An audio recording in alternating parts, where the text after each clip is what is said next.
Speaking of in the can or in the tank, another episode of Collision from AEW is in the can, as they say. This was, what was the date of this? August 12th, the Saturday night, which is all right for fighting, according to our friend Reggie Dwight. You know, I figured out, Brian, how they named these programs. Think about this. Dynamite, as far as their television program, is the program is just completely chaos. Nothing makes any sense. Nothing followed up on. Dynamite, or Collision rather, is the program where you know what's going on. It makes sense. It might not be your taste, everything, but at least you understand what's happening. So when you go back to the root of each of those words, Brian, what is a collision? A collision is a sudden impact, right? Whereas dynamite causes an explosion. So every insurance adjuster will tell you, if you get in a collision, there you are. But if you get in an explosion, where are you? See, that's the difference. What's Rampage? You know where you are on one. You don't have a fucking clue where you are on the other. That's true.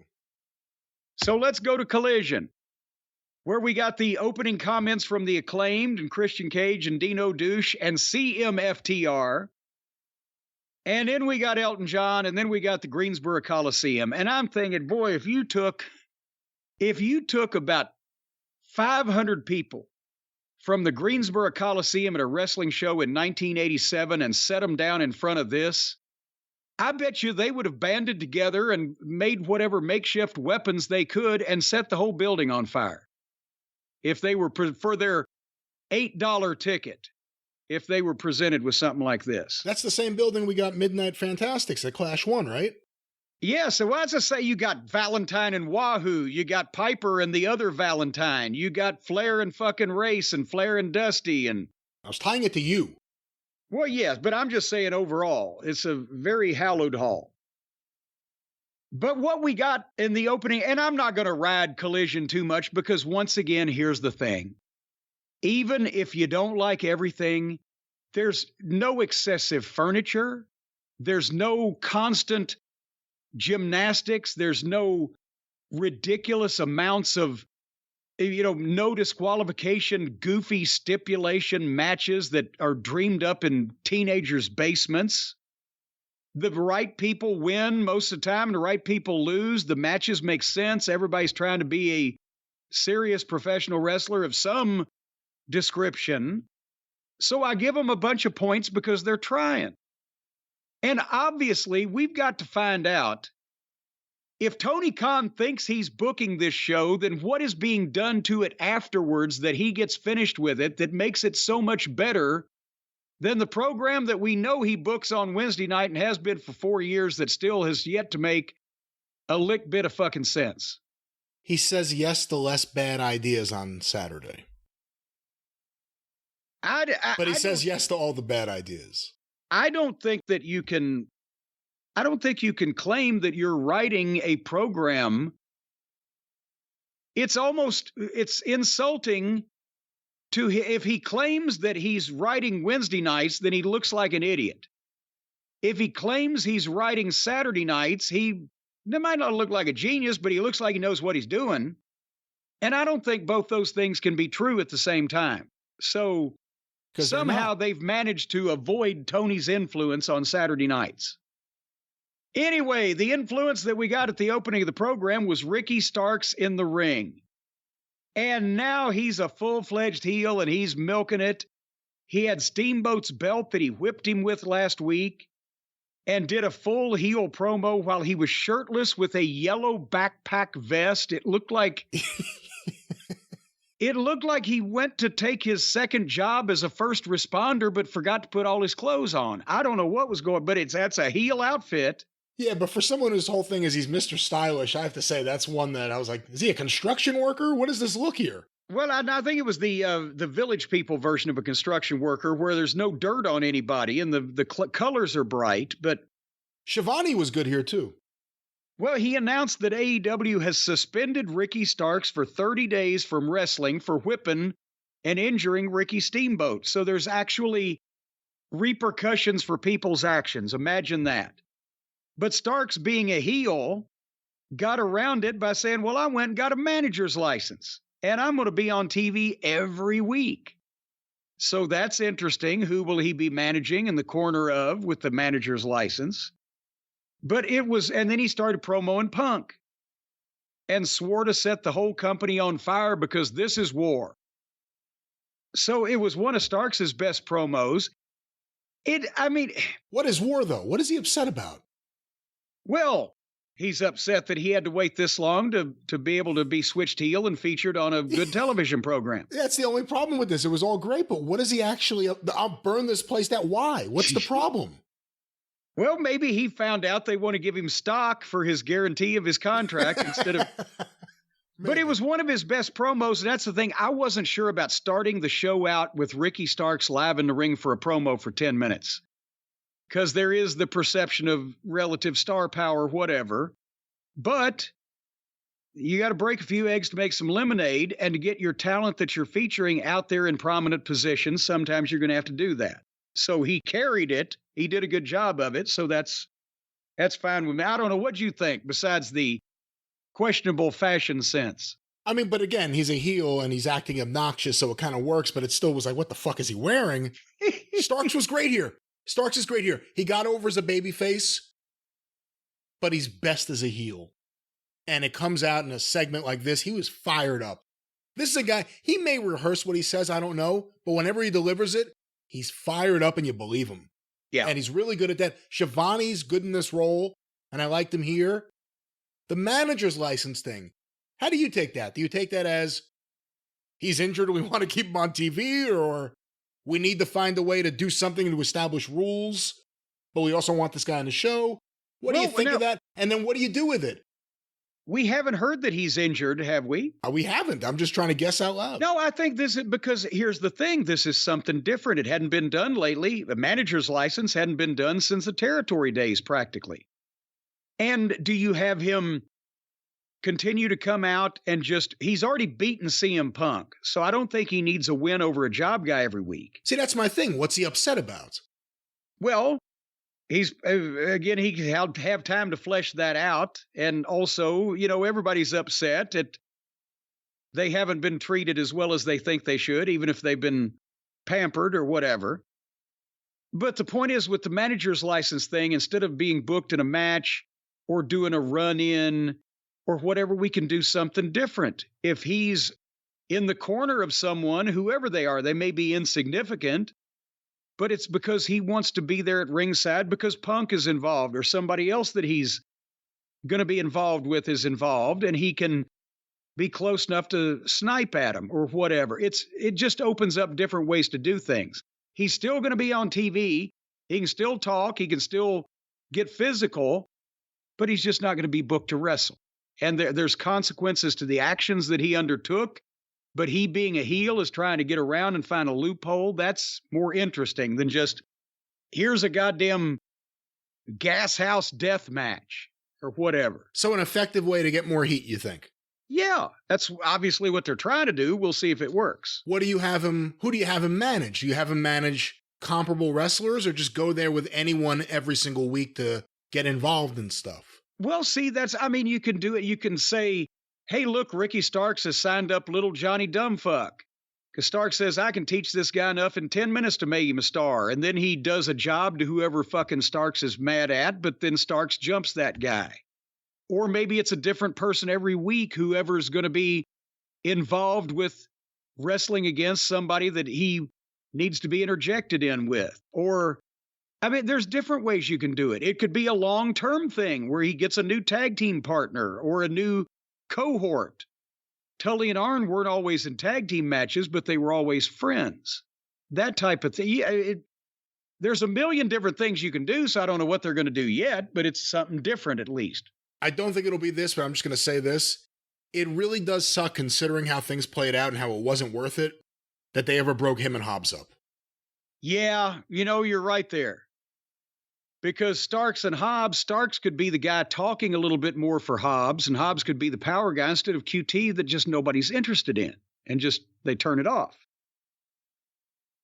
But nevertheless, We shall see about new manager Starks, but they followed that with a package on FTR and the Bucks and their big match coming up. And we've already prognosticated and predicted what we think is going to happen based on the Buckaroos and their overinflated egos for very little reason and their general smarminess. Can you imagine the heat?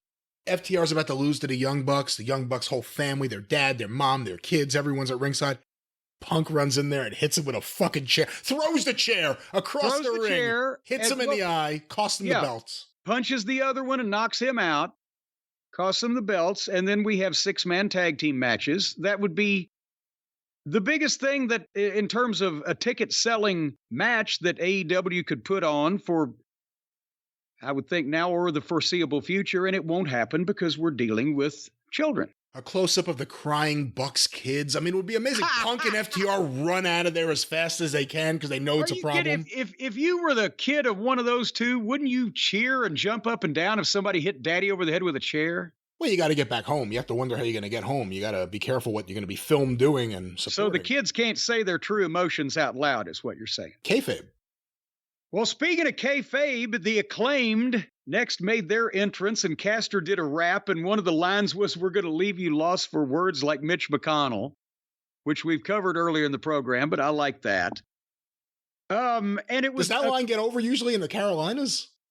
In front of that crowd, yes. Maybe not at a NASCAR race or whatever, but in front of that crowd, I would think yes. Because it's younger people. I mean, there still are some demented people under 45 that think for some reason the Republicans give a shit about them, but most people have smartened up at that point, the younger folks. The problem is the Acclaimed were wrestling the team now known as Iron Savages. They went from Bear Country to Iron Savages. They still have Bear names, though. It's still Bear Bronson and Bear Minimum. I forget what the other one's name is. Bear Ass. I'm not, but their team, they're the Iron Savages. Have you ever seen a bear made out of iron? No. I've seen balls on a brass monkey. What? You've never heard that? No. Freeze the balls off a brass monkey? No, that's one of those expressions we didn't use growing up. Mama Cornette used to say that it's cold enough outside to freeze the balls off a brass monkey. Brass monkey?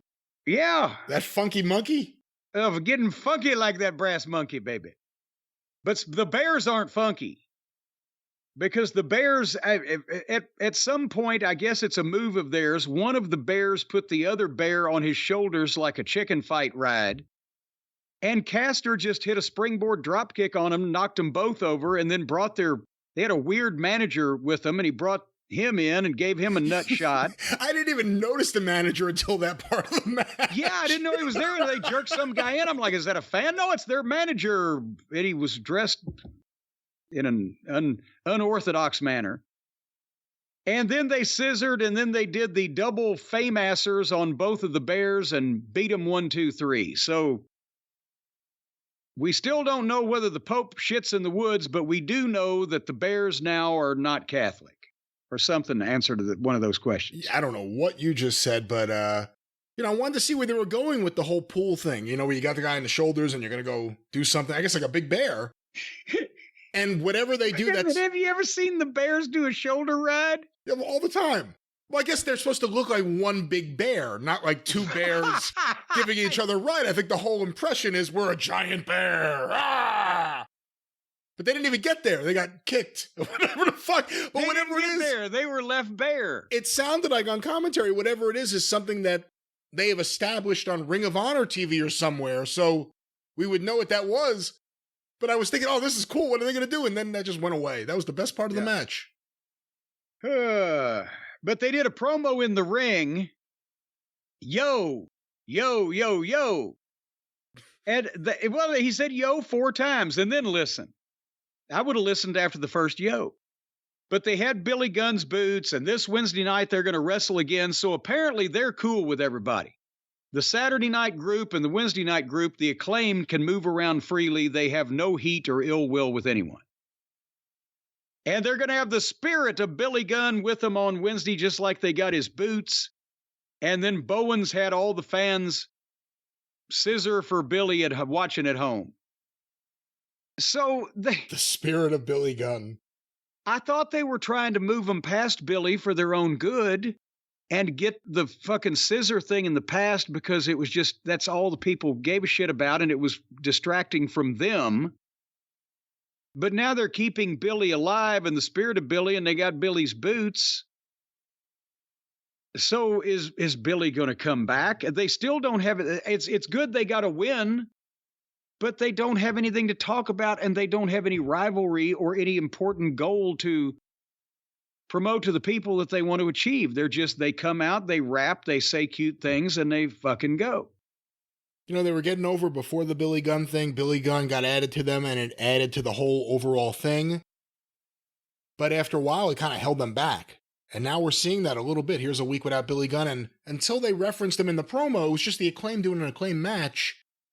It feels like they lost a step. It feels like something should have been done a little sooner. And they waited a little while. And then they go back to the whole Billy Gunn thing. They want the spirit of Billy Gunn. If I was them, I'd want the anabolics of Billy Gunn, to be quite honest with you. But we'll see where they go. They're bringing it to Dynamite. Maybe it'll stay there. I don't know what to think of this. Well, right after that, in the back was Gin and Juice with the Guns, the Gun Boys, and just a little small backstage interview. But Juice, once again, I wish they'd just give him an interview. I want to hear him talk a little longer. But he's got the face, he's got the look, he's got the voice, and he can work. And Jay has more personality around him, around Juice. So Jay by himself was, if he was a fucking piece of fried chicken, he'd be so dry you'd have to eat him in the rain. But with Juice, there's some more, and then they can play off each other. Do you know what I'm saying? Yeah, I have been a fan of Juice Robinson since he got in there, and I think Jay White's good. I think they put them with the Guns, and it helps the Guns. It doesn't help Juice and Jay. It hasn't so far. They were getting over on their own. They were in the first main event of this program. They were in those big matches with FTR, which are critically acclaimed. And now they're kind of just with the Guns. We'll see where this goes, but I wish they would do something on their own. Either get them back with FTR or have them, Jay and Juice, as singles guys, and they're just in each other's corner, but nothing else is happening. I like them as a tag team. The Gun Boys are fine if they clearly delineate that these two are the up-and-coming guys and that we're supposed to take Gin and Juice as the main event. I like them as a heel tag team against anybody, but we can't get the rubber match with FTR or any major meaningful match because FTR have to go over and do a job in front of a big crowd for the fucking Cucamonga kids so they can brag to their wives and many cousins how great they are. And then we had a history package of Adam Cole and MJF. And did you notice that when they do the packages to promote the match in Wembley, to promote the ongoing issue, it's comments from what's happened, it's clips from matches, it's a highlight put together without the silliness. It's focused on the issue between the two of them. Who can you trust? Are they really friends? This is what's gone on, and make people speculate what might happen. But we didn't see dodgeball with the 6-year-olds in the package. They know, at least some of the editors know, what needs to be the meat of the matter. So if they could do it just a little straighter, I'd be a bigger fan than I am. But then we get to the girls' tag team match. Brian, Diamante is back, and she looks like she's a stocky little girl, and she could take care of herself, except that she's got to be 4'10". Did her head clear the top rope? You know what? I hate to say this. I didn't even recognize her I didn't realize she was that small watching it. It didn't stand out. So until you just said it, I didn't even realize it. Well, we had Willow Nightingale and Chris Statlander. Willow is heavier than the other girls. Statlander is taller than the other girls. Mercedes seems to be about average sized, and Diamante was between a foot shorter than Statlander and 6 inches shorter than everybody else, it looked like to me. But nevertheless, they set this up with an angle last week, so it actually has a reason to take place. And we like Statlander. Mercedes has been around for quite a while, pretty decent hand. You've been a fan of Willow. I didn't particularly want to see a girls' tag team match here, but there was a reason for it to happen, and it made sense. And they didn't do anything with furniture or spend 10 minutes on the floor or whatever. Although, did you see when Mercedes picked Diamante up for the razor's edge and just flung her over the top rope? And she went head first. They broke her fall enough that it didn't break her skull, but she was heading to the floor head first before those other girls got in the way. That was interesting to me. I saw that. I'm not sure you need that for a cold tag team match, but otherwise, Mercedes pinned Willow when Diamante stuck her feet in and used leverage. So that was a heelish thing to do. But again, you had a finish where there was no furniture, no 18 goddamn Yakuzama bombs. It was a simple wrestling finish, a heel fuck, and a win. You know what? I like the match. I gave it a chance because I'm a fan of Willow's and I'm a fan of Statlanders, and I think Willow's really good. I got to be honest with you. And Mercedes is always good. I'm not terribly familiar with Diamante beyond... I know I've watched her in the past, but I don't remember too much. It was a good match, and they surprised me with the finish. So now I want to see where they're going to go, but good match. And then I will give plenty of props, as the kids say, to the women's division in the Toni Storm and her interview in the back. I told you, she's great on promos. And this time she wasn't going crazy like last week, but she's depressed about losing the title. And she has the haughty British accent and was arguing with Lexi Nair. And her promos are not only more natural, but they're different than the other girls. Natural in terms of you think she's might be coming up with a lot of this off the top of her head, and different in that she's saying different shit and taking a different tone. And she really did a good job with this. I like the haughty upper crust accent. That was a pretty good daggum British accent, wasn't it? Sebastian Cabot would be jealous. That was a very good British woman voice that you did there. Yes, it was. I think she's great. And every time we see her do these promos, she's great. And it makes it stand out how this version of her is great. Not the, I'm in this group, we're spray painting shit for no reason. Like, we're bad, we're tough. Like, whatever the fuck that is, that's garbage. This arrogant, pompous Toni Storm as a single... and she can work. Yeah. This right here is what they should be pushing. And she should be one of the champions. I know she just lost the belt. She's so good. And get her away from Saraya and Ruby Soho. I'm sorry. Yeah. And they weren't here. Every time she keeps doing these singles promos, and all they do is point out how much better she is than the other two, and that she shouldn't be with them. But how much money do you think they spent on Saraya? Boy, are they going to give her the belt in Wembley? Certainly. Well, you might think that they would want the big hometown. If she's going to get a pop, it'd be there. But then she'd have to have the belt. What are you going to do then? Beat her next week? Otherwise, she's got the fucking belt. You got a rotten women's title match well, they've had that before. Okay, moving on. Samoa Joe versus the already in the ring Andrew Everett. And again, they're doing the right thing with Joe. Quick win, dominant, convincing, great heel promo. He's got that face. He makes it sound like he means it. And he told Punk that he asked him for a fight, and he didn't get an answer. And now I guess I'm going to have to convince you, or whatever the fuck he said. He's basically going to have to convince Punk that they need to have another fight. And yes, he said that last week, and I knew what the fuck was going to happen. And he said that tonight here, and I knew what was going to happen later. And when it happened, I was glad it happened because that's what made sense to happen. So they telegraphed something, and then they didn't swerve us. They actually did what made sense to do based on what they had done before. Kudos there. Is Christian Cage the... Punk is now doing a combination babyface and heel promo, depending on who he's talking about and what the venue is, and MJF is now pandering to the people as a hopefully cheesy, insincere babyface that will later on show his true colors. But is there a better heel promo in AEW than Christian Cage? I mean, he's really good, but he also gets a little schlocky. MJF's a better heel promo than Christian Cage. Well, I mean, he not normally, but not now, because now he said, "I love you. You're all the devil worshippers." I'm talking about right now. Last week, he was out there with the kid on the pre-tape and telling security to kick his daughter out, and we were like, "What the fuck?" Yeah, that's what I'm talking about. He gets schlocky at times. Well, but not at this time. That's what I'm saying. Is there a better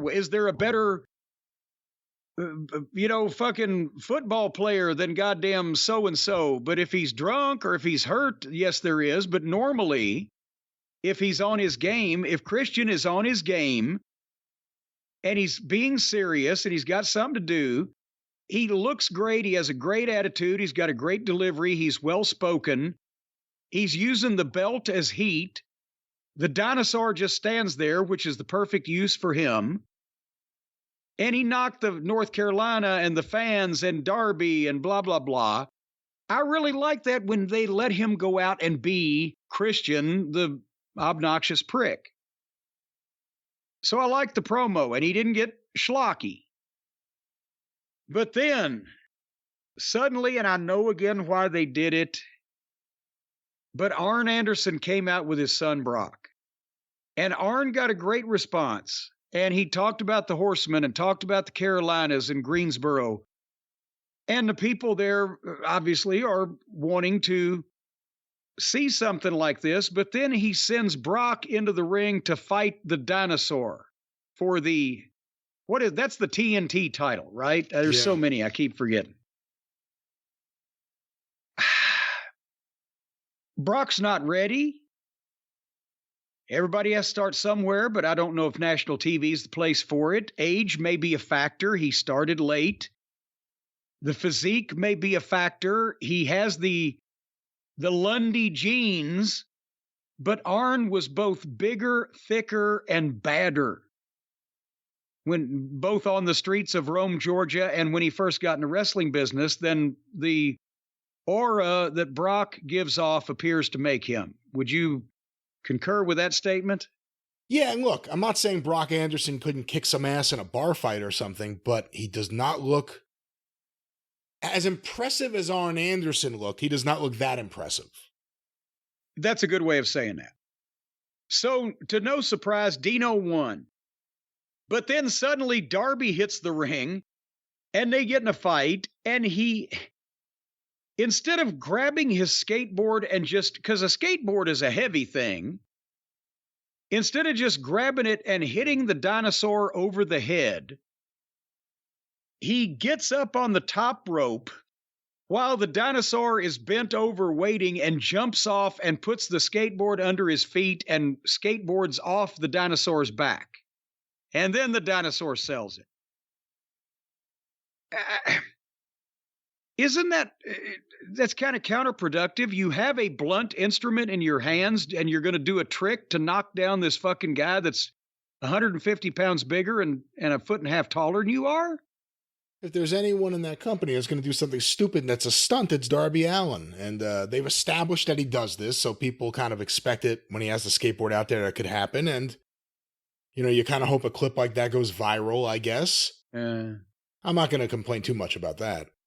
Well, he then, Darby, meaning him, cut another good promo where he was kind of fired up. And I'm like, what's gotten into him? He asked Dino, he said, "You're like a dinosaur, right? You're 65 million years old. Well, in 65 million years, have you ever had a skateboard up your ass?" He's found some personality and some pizzazz to his promos suddenly. I'm happy for him. Oh, boy. But then speaking of pizzazz on promos, ARG, the Powerhouse Hobbs. He speaks well. He's not totally confident being out there doing live in-ring promos. His eyes look around, dart around a bit. Again, I'm thinking they've had 4 years now. Can you imagine if he had half of the the push, as the kids say, or just half of the momentum put behind him as Jane Cargill or our little dog Pockets, he'd already be practiced at promos, and he'd already have a great track record behind him and major matches behind him. And instead, he's out there by himself now. He went back home and got the Book of Hobbs because he didn't want or need help from anybody else. And the next chapter he's going to write is titled Redemption. And how do I redeem myself after losing the title, after losing the Owen Hart tournament? So he goes down about all the fucking things that he's lost and been beaten lately. How do I redeem myself? I need to call out the Redeemer. Miro, come on out. Well, now he didn't say he wanted to fight him, right? He just said he needed to call him out. But when Miro comes out, Solo and Commorato, without a go-go, jump Miro and beat him up and roll him in the ring, but Miro comes back on the Stooges, Solo and Commorato, and dispatches them, and then Hobbs hits a spine buster on Miro and puts his book on Miro's chest. So is Hobbs the right kind of heel, that it is the right psychology where he says he doesn't need any help or want any help, and then in the same segment he accepts help? Or is Hobbs the kind of guy that should be palling around with fucking Solo and Commorato, much less QT to begin with? Or should he be out there on his own?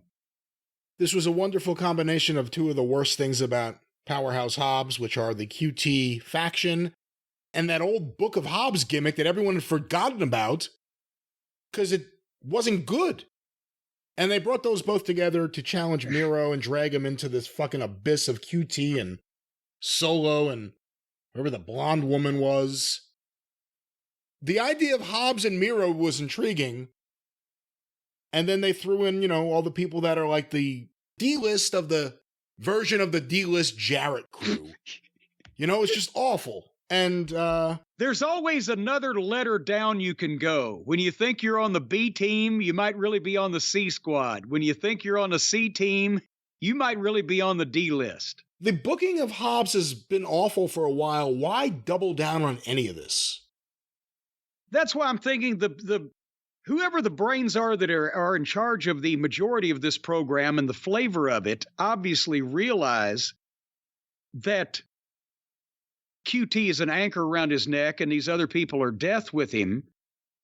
But we've heard that Tony... QT's an anchor around Hobbs' neck or the booker of this show's neck? No, QT is an anchor around Hobbs' neck. Okay. Many of the people are, well, I'm about to say many of the people around QT are anchors around everybody's neck.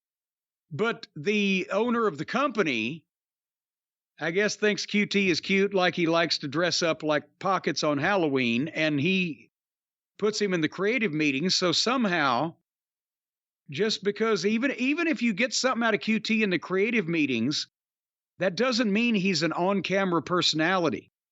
The guy that, that does brain surgery on people may not be able to play center fielder for the fucking Yankees. That doesn't mean he has goddamn no talent. Anyway, are you ready for the main event? Yeah.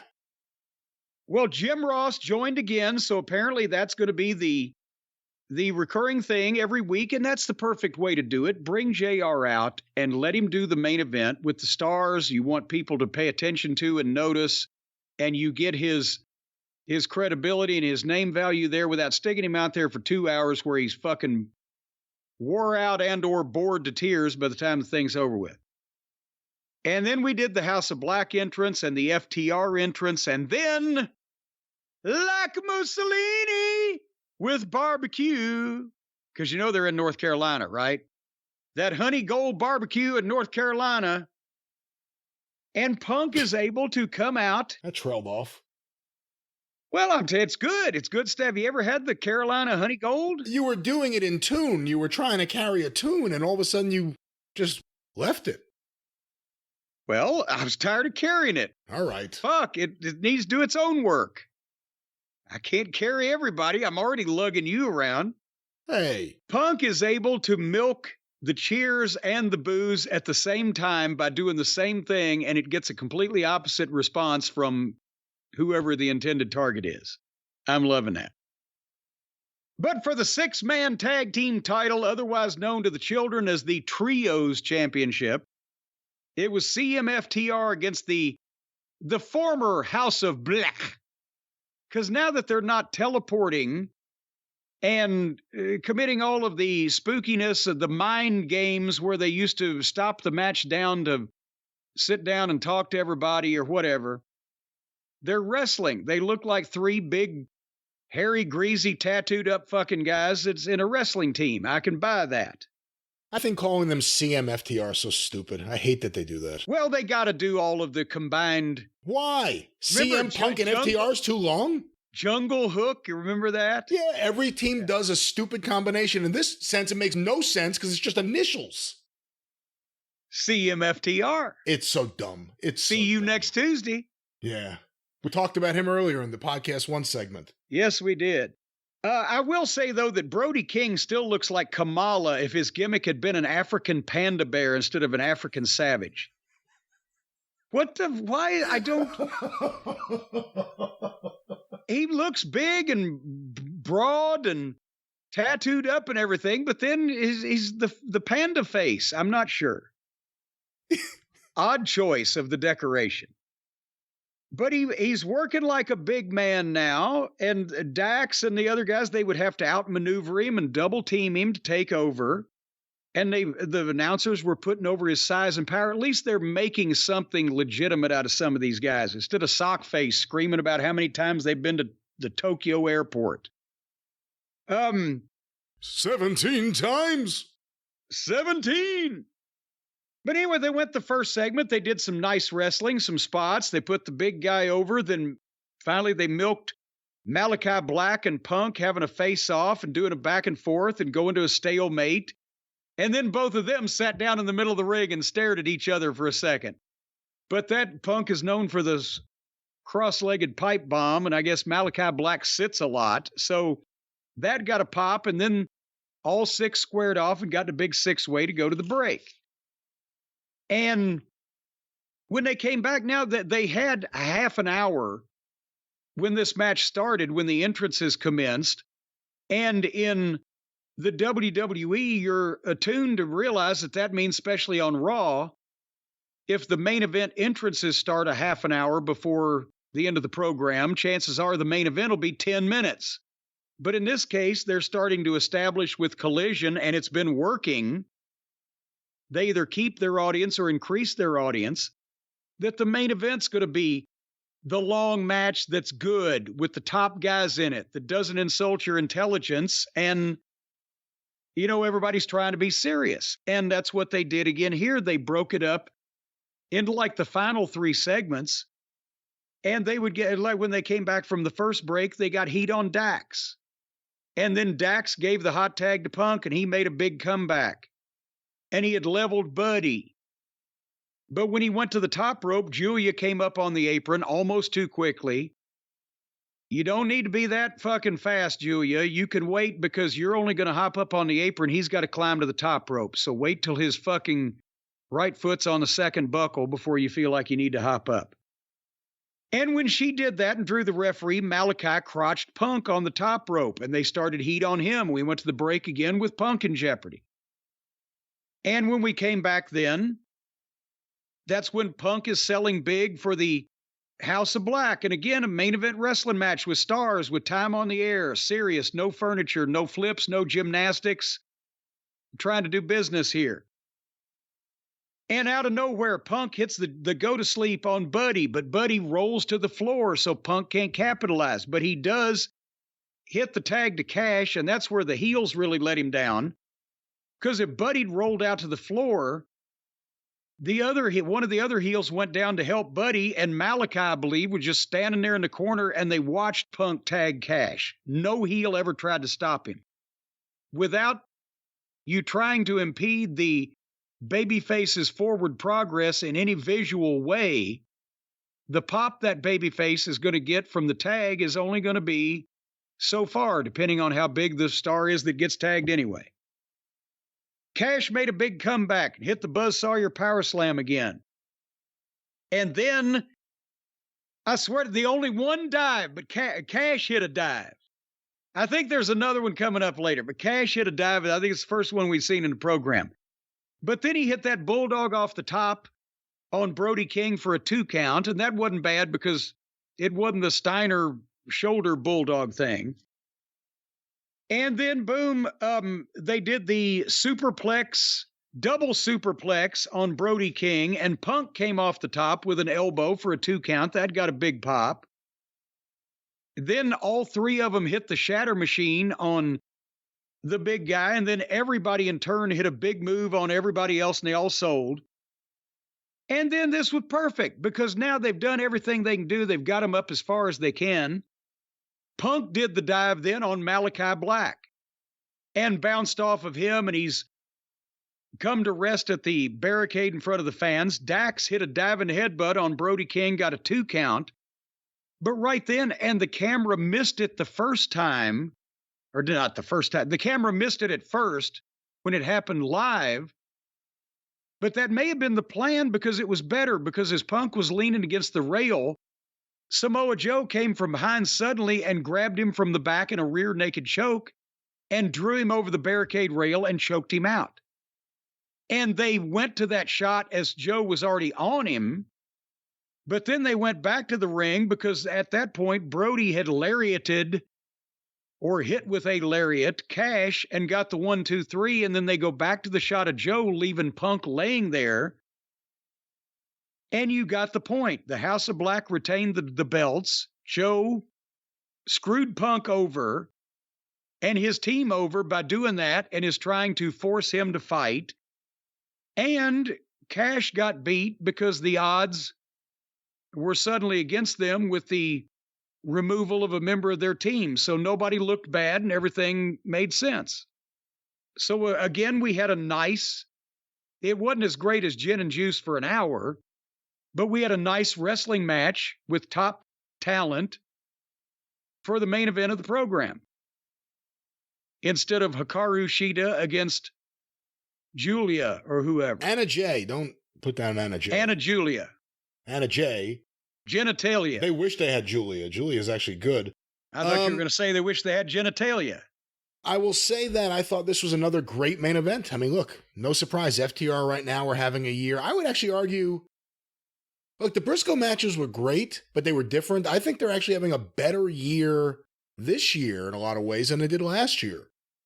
They just look so good in the ring right now. Well, and also because they're getting a chance to do it this year on a program that has some level of production, whereas they were exiled last year to the Briscoes, to the Ring of Honor shows, and small building, small crowd, and blah production, whereas with Gin and Juice, you could see that looked every bit as good as anything the WWE does from a production standpoint, but the wrestling was better.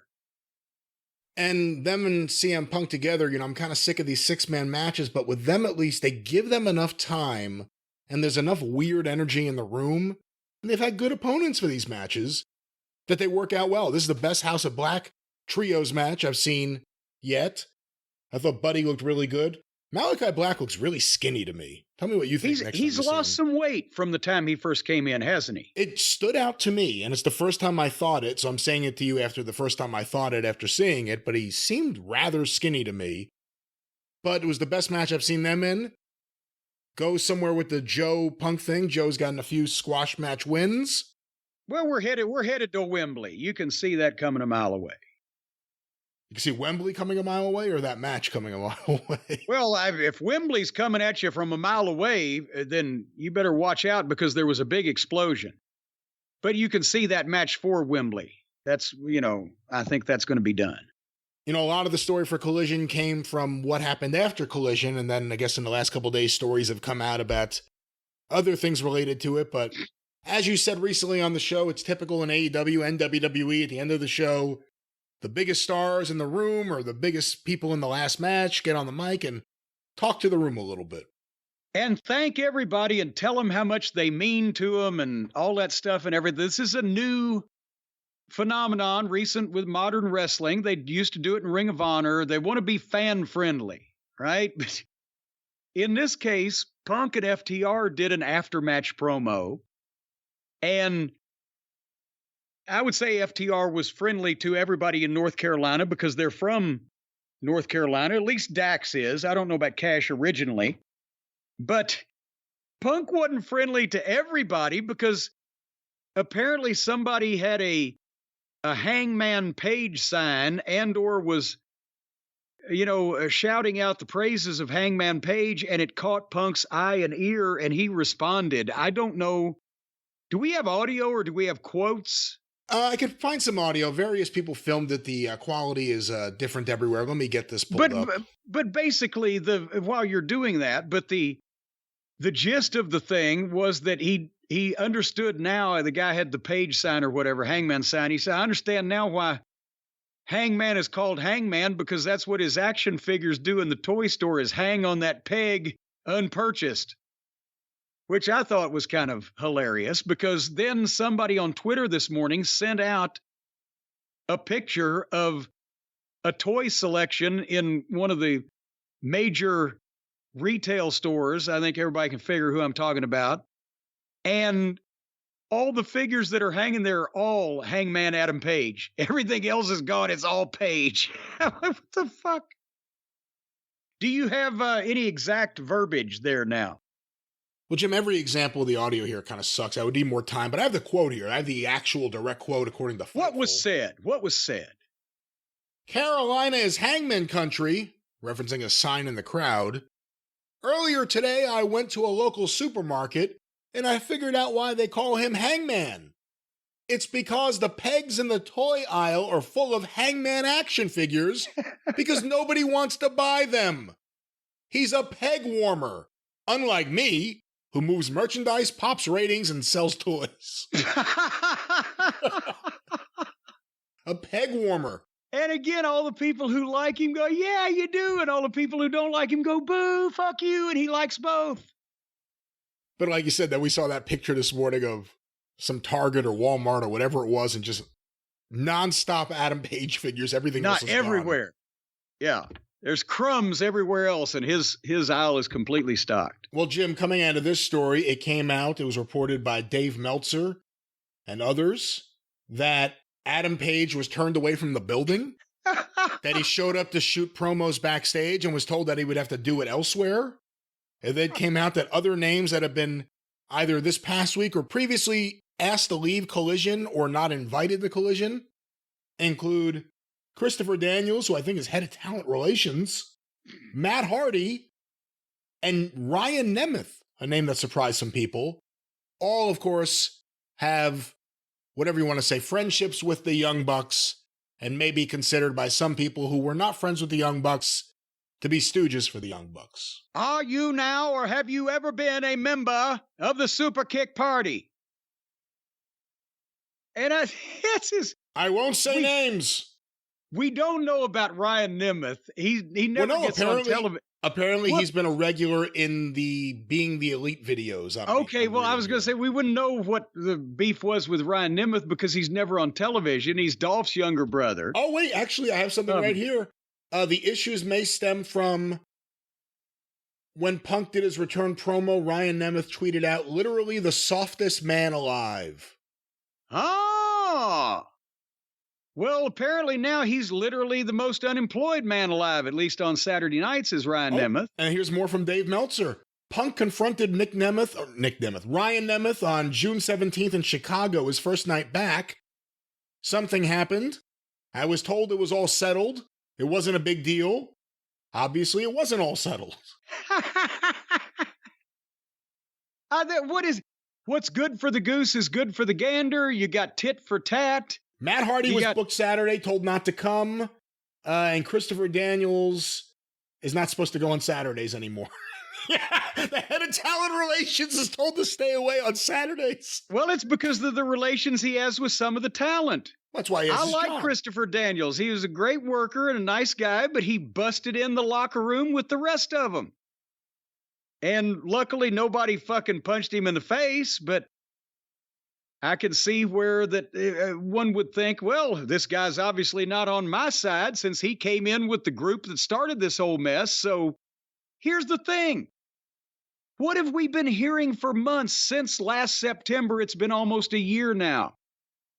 Punk is not allowed to be around the Buckaroos and their friends. Punk has been told by attorneys, don't try to contact Kenny anymore and settle these things. Punk has been told that he's persona non grata in these various situations. So in return, he said, okay, well, I'm the guy over here on Saturday nights, and you can't come and play in my sandbox if I can't come over and hang out in your backyard. So fuck you. You know, just put yourself in the position of CM Punk here. You have a bunch of people that have constantly fucked with you, either overtly or in a passive-aggressive manner. They continue to fuck with you, continue to put you down. The company's not doing the biggest money thing they have on the table because of all this. Hangman Page can come to the building and be in the back. Matt Hardy? Why? Because he's in the Carolinas? He can come to the building and be in the back? If you think someone's going to be a problem and you're trying to create a good atmosphere there where none of these drama hounds are around, why would you want any of these people in your building? Exactly. And why, if you've been told, well, you can't come over here and play with our friends, then why are you going to let their friends come over and play with you? The answer is because on Saturday night, they're not playing.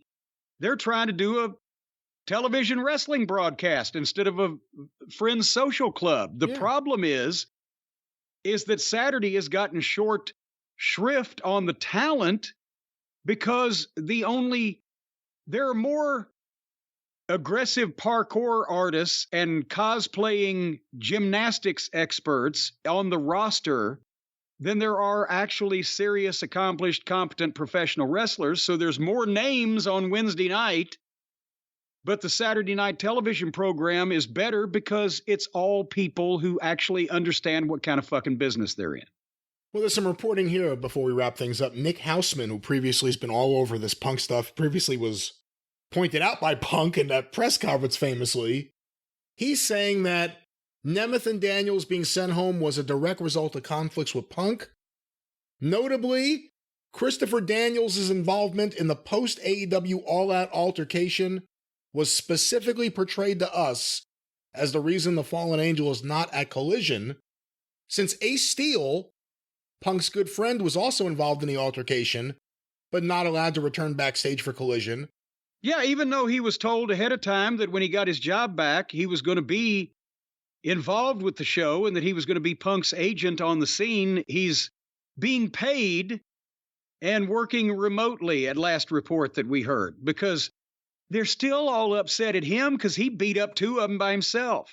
But if none of them are in the building, what's the problem? And again, to finish this sentence out There is no problem. Ace Steel has never been dangerous in any way to anybody in 30 years in wrestling until somebody was trying to beat up a friend of his, and then he fucking kicked some ass. Well, don't forget his wife was in the room too. Well, yeah, and his wife was sitting there with a fucking cast on her leg, and he beats up some people who can't fight to begin with, and they get mad, and because the various legal staff at that company are all under the sway or under something of the talent, they make up reasons why Ace is not able to be there because everybody's scared of him. Punk is said to feel the same about Daniels and does not want him backstage either. Well, there you go. Seriously, if you're trying to create a drama-free locker room, and so far Collision has been. I mean, very few people have crossed over. MJF, obviously, he's the world champion, and that Adam Page thing, or Adam Cole thing with him and FTR was a big thing on the show. But you're not hearing too much drama. You're still hearing plenty come out of that other locker room. You're not hearing much come out of here. Why would you want to introduce these, dare I say, cancers into your locker room? You want Matt Hardy back there? This guy, he almost brags about being a stooge for the Young Bucks. Well, and all he was doing was delivering a truckload of flowers for the Buckaroos from Big Mama's Flower Shop right down the road in Charlotte. And with this Ryan Nemeth thing, you know, at a certain point, there have to be repercussions. If you can't just go out there and run your mouth and talk shit because you're trying to buddy up to one side and then the other side comes in, you're like, I don't mean it. I want to be in the back. No. Go to the back on Wednesday. And I would have to suggest to Ryan, you need to have a little more weight in your fucking ass before you can start knocking the biggest star in the company on Twitter just because of who you're friends with. Yeah, the softest man alive may not be CM Punk. It may be one of the two Bucks who went in there thinking they were going to do something and got their shit kicked out of them. Those two may be the candidates for the softest men alive. And their hangman fake cowboy friend. But what do you think in general? If you are a promoter, you are a booker. I mean, Tony Khan is out to lunch on all this because he's afraid to do anything, to actually put his foot down about anything. Yeah. And that's what causes every single one of these situations. The key to all the drama is Tony Khan, because Tony either likes it or is just too scared to do anything about any of it. But if you are... I'm betting on B there. But what do you do if you're in the back and you are trying to have a good locker room, and forget about like AEW split in half. If you're just a promoter running a show and people just think they should be in the back, whether they're local wrestlers in the area or people that cause trouble or someone who used to work for you, whatever it is, should you just let anyone in the back, or should you have a tight group of people back there? No, hold on. Well, you're asking a million questions in a million different directions. No, for people coming to look to get booked or just to hang out with their friends, there's always been special cases. You know, if a huge star came to the building just because they happen to be in his hometown to see an old friend of his, and the guy's a legend in the business and blah, blah, blah, nobody's going to kick him out. But if you got a bunch of people just trying to hang around to get booked or talk to their friends or potentially get their face seen, you're doing business. You're doing a national TV show. That needs to be kept to a minimum. All these people, in one respect or another, work for that company. So in dealing with booked? that... But was Matt Hardy booked? Well, maybe he was and maybe he wasn't, but it's right down the road from Cameron, North Carolina, so maybe he just thought he'd show up, but that's the problem. The problem is that if they can do it, if the Wednesday night crew can do it, say, well, we're going to put those people over on Saturday, and we know that CM Punk's the biggest star in the company. He's making hopefully more money than everybody else, if Tony's got any sense, but we don't want him on our show. We don't want him around in our locker room because he might beat us up again. So it's entirely forgivable or expected for that guy to say the same thing. Well, I don't want your fucking stooges over here fucking my show up, bringing this drama, putting a fucking mouth on me, as Dennis Corluzzo would say, running their dick lickers about whatever they want to take up for their friends. We don't have time for that shit because we're running a business over here on Saturday night. And if I was Tony Khan, and I've said this before, and I will say it again, I would get everybody together and I'd go, yep, I think the biggest money match that we can put on is CM Punk and FTR against Hangnail and the Buckaroos, or Kenny and the Buckaroos, or whoever in the Buckaroos. And that's what we're going to be doing at the pay-per-view at the end of the year or whatever. And here's how we're going to get there.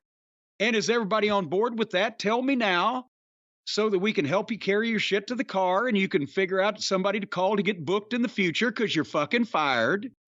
I'm paying all of you hundreds of thousands, if not millions of dollars, and you're going to do the shit you're supposed to do. And I don't care if you have another real fight. Have a goddamn real one, get it out of your system, because the fake one is going to be on my TV or on my pay-per-view and drawing me money. Otherwise, I don't care what you do. Kill each other. Doesn't matter as long as you show up for the match and you do the finish that I tell you to do.